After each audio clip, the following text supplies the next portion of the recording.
আজ সকাল 8:20 নাগাদ পশ্চিমবঙ্গের প্রাক্তন মুখ্যমন্ত্রী এবং কমিউনিস্ট পার্টির বর্ষীয়ান নেতা শ্রী বুদ্ধদেব ভট্টাচার্য পরলোক গমন করেছেন।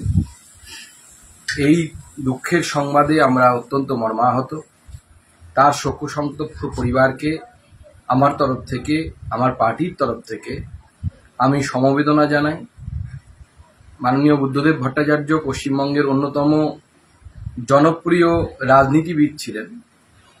মতাদর্শগতভাবে ভিন্ন মেরুর লোক হলেও ব্যক্তিগতভাবে ওনাকে আমি অত্যন্ত সম্মান করতাম।